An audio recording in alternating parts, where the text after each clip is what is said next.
사도행전 11장. 사도들과 유대에 있는 성도들이 이방인들도 하나님의 말씀을 받아들였다는 소식을 들었습니다. 그래서 베드로가 예루살렘에 올라가자 할례받은 신자들이 베드로를 비난했습니다. 그들은 베드로에게 당신은 할례받지 않은 사람의 집에 들어가 함께 식사를 하였소 라고 말했습니다. 그래서 베드로는 모든 사실을 질서정연하게 설명하기 시작했습니다. 내가 요바에서 기도를 하고 있는 중에 환상을 보았습니다. 하늘에서 큰 보자기 같은 것이 내 모퉁이가 묶인 채 내 앞에까지 내려왔습니다. 그 속을 들여다보니 거기에는 네 발 달린 짐승들과 땅에 기어다니는 파충류와 날짐승들이 들어있었습니다. 그때에 베드로야 일어나 그것들을 잡아먹어라 하는 소리가 들렸습니다. 그러나 나는 주님 그렇게는 못하겠습니다. 저는 속되거나 부정한 것을 지금까지 먹은 적이 없습니다. 라고 대답했습니다. 그러자 하늘에서 다시 음성이 들려왔습니다. 하나님께서 깨끗하게 하신 것을 속된 것이라고 하지 마라. 이런 일이 3번 있은 뒤에 모든 것이 다시 하늘로 올라갔습니다. 바로 그 순간 내가 묵고 있던 집에 3사람이 찾아왔습니다. 그들은 가이사랴에서 내게 심부름을 온 사람들이었습니다. 성령께서 나에게 주저하지 말고 그들을 따라가라고 말씀하셨습니다. 여기에 있는 형제 6사람도 나와 함께 고넬료의 집으로 갔습니다. 고넬료는 우리에게 천사를 본 이야기를 해주었습니다. 천사가 그에게 와서 서더니 사람을 요바로 보내어 베드로라고 하는 시몬을 데려오너라.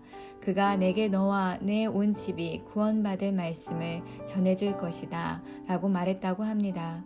내가 입을 열어 말하자 성령께서 처음에 우리에게 내리셨던 것과 똑같이 그들에게도 내리셨습니다. 그때 나는 요한은 물로 세례를 주었으나 너희는 성령으로 세례를 받을 것이다 라고 하신 주님의 말씀이 생각났습니다. 하나님께서 우리가 주 예수 그리스도를 믿었을 때 주신 것과 똑같은 선물을 그들에게도 주셨는데 내가 누구이기에 감히 하나님께서 하시는 일을 막을 수 있겠습니까? 할례받은 신자들은 베드로의 말을 다 듣더니 더 이상 할 말이 없어졌습니다. 그들은 하나님을 찬양하며 이제 하나님께서는 이방인에게도 생명에 이르는 회개를 주셨다라고 말했습니다. 스데반의 일로 발생한 박해 때문에 많은 신자들이 흩어졌습니다. 그들은 베니게와 키프로스와 안디오까지 피해가서는 오직 유대인에게만 말씀을 전했습니다. 그들 중에는 키프로스와 구레네 출신 사람이 있었는데 이들은 안디옥에 이르러 그리스 사람들에게도 주 예수님에 관한 복음을 전했습니다.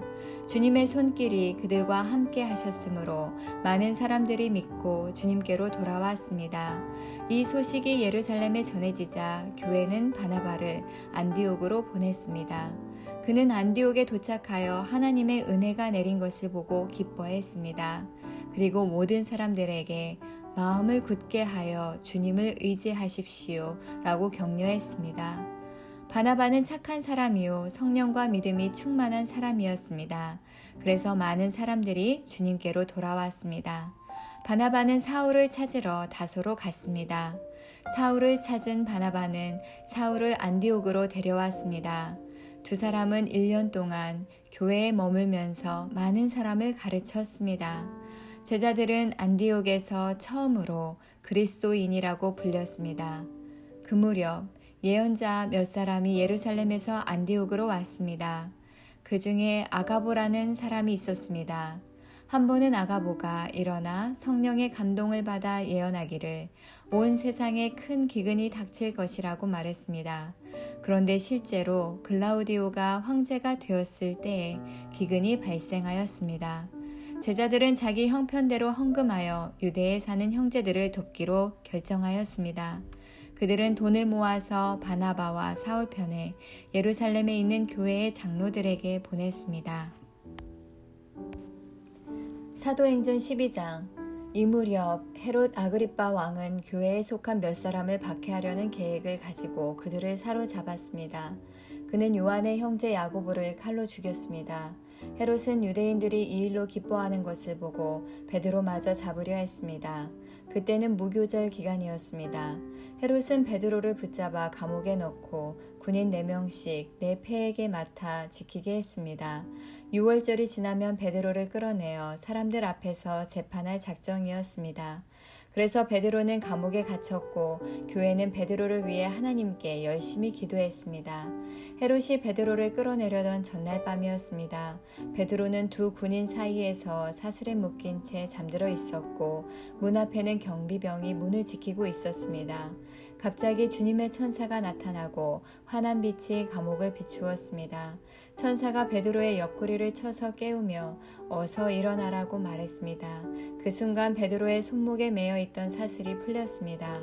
천사가 베드로에게 허리끈을 매고 신을 신어라 라고 말하여 베드로는 천사가 시키는 대로 했습니다. 천사는 다시 겉옷을 입고 나를 따라오너라 라고 말했습니다.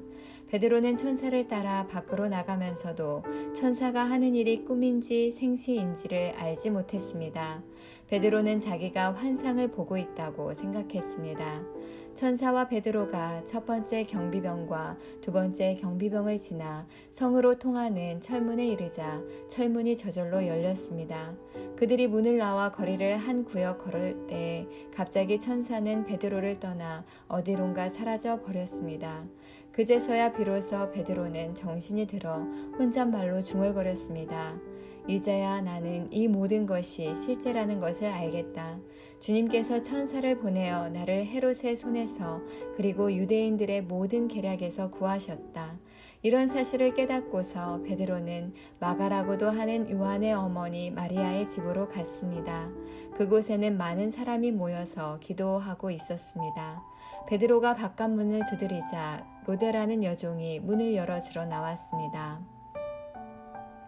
여종은 베드로의 목소리를 알아듣고 너무나 기뻐서 문을 열어주는 것도 잊은 채 안으로 달려가 사람들에게 베드로가 문 밖에 와 있다고 알렸습니다.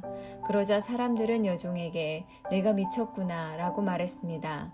그러나 여종이 계속해서 참말이라고 우기자 사람들은 그렇다면 베드로의 천사인가 보다 라고 말했습니다. 이런 중에도 베드로는 계속 문을 두드리고 있었습니다. 문을 연 사람들은 베드로를 보고 깜짝 놀랐습니다. 베드로가 그들에게 조용히 하라고 손짓을 한 뒤에 주님께서 자기를 감옥 밖으로 인도해 내신 일을 설명해 주었습니다. 그리고 이 일을 야고보와 다른 형제들에게도 알리시오 라고 말하고 다른 곳으로 떠났습니다. 다음 날 아침 군인들 사이에서는 베드로가 없어진 일로 한바탕 큰 소동이 일어났습니다. 헤롯 아그리빠는 철저하게 수색하여 베드로를 찾으라고 명했으나 그를 찾을 수 없었습니다. 그래서 그는 경비병들을 신문한 뒤에 대신 그들을 처형하라고 명령하였습니다. 그 후에 헤롯은 유대를 떠나 가이사라로 가서 얼마 동안을 지냈습니다. 한편 두로와 시돈 사람들은 헤롯에게 몹시 노여움을 사고 있었습니다. 그래서 그들은 무리를 지어 헤롯에게 갔습니다. 그들은 왕의 내실 시종인 블라스도를 회유하여 그의 도움을 받아 헤롯에게 화해를 요청했습니다. 이는 이들 지방 사람들이 헤롯의 영토에서 식량을 공급받았기 때문입니다. 약속한 날 헤롯은 왕의 복장을 하고 왕자에 앉아 그들에게 연설을 하였습니다. 그러자 군중들은 이것은 사람의 소리가 아니라 신의 소리다 라고 외쳤습니다.